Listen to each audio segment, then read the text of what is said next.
Hello and welcome back. Today we're going to be talking about the AeroPress. Is the AeroPress still worth it in 2023? Let's find out. This is the AeroPress. It's been around for a long time and it consists of three simple parts. We've got the cap, we've got the chamber, and we've got the plunger. Basically, how it works is you put your coffee and your water in the chamber, put a filter on the cap, and you let it brew. Then you plunge it down, pushing the water through the coffee and then out into your cup or server, and that's how you make coffee in the AeroPress. It's very simple, very easy to use. It also has the added benefit of being very easy to clean. The AeroPress is very lightweight and it also packs down into this little travel cup. So as you can imagine, having an entire coffee brewer in here really makes it appealing for travel. Now there's a couple of different ways that you can actually brew the AeroPress. The first being the right way up, meaning you've got it this way, the cup sits at the bottom, you remove the plunger, coffee in, water in, plunger on top, push down, just like that. The second way that you can brew it is by actually opening up the cap, putting your plunger at the base, your chamber on top, then filling it up with coffee grounds and water, attaching the cap and the filter. After you've brewed, you flip it over and you plunge it down to extract your cup of coffee. Now both have their different pros and cons. Generally speaking, I prefer to brew this way up because it's completely sealed at the bottom, meaning everything is in here brewed at the same time, which adds consistency.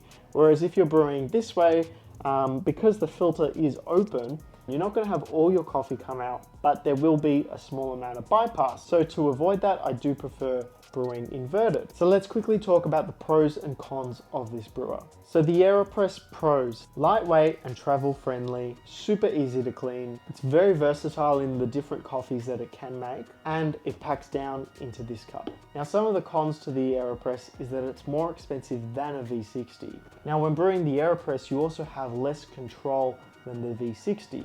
Meaning when you have a V60, you can control the amount of pours, you can get really close to the brew bed, and it's a different style of brewing. As well as this, another thing that I found that I don't like with the AeroPress compared to the V60 is that it does have less complexity in the cup. Now, if you're weighing up the V60 and the AeroPress, we've just done a video on that, so make sure you check that out. Now, in 2022, we had Hario release the Hario V60 Switch. Now, the way that this dripper works is basically it's a V60 at the top and it's got a little switch which opens and closes the valve. Now, I'm going to go ahead and say that this is the most competitive to the AeroPress for cafes, and here's why. Now, there's some cafes that don't want to offer AeroPress, and that's fine.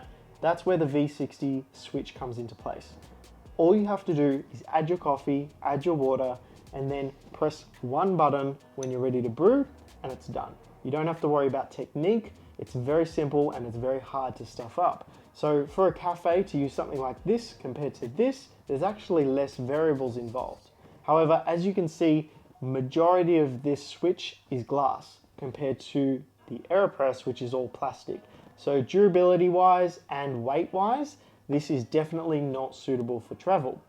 AeroPress still wins when it comes to travel and portability, and it's also a lot easier to clean than any pour over brewer that I've seen. So guys, is the AeroPress still worth it in 2023? Yes, and the reason why is because I have not seen a brewer that makes coffee easier and still as portable as the AeroPress. While it's not as complex as a V60 or other pour over brews, it definitely does make coffee that tastes really good. So while there might be more of an upfront cost with the AeroPress being about $50 odd compared to the V60, which is only $12, you do end up saving money on the filters. But I'm also going to show you a real quick hack that you can do to make that even cheaper. Here I've got a reusable AeroPress stainless steel filter.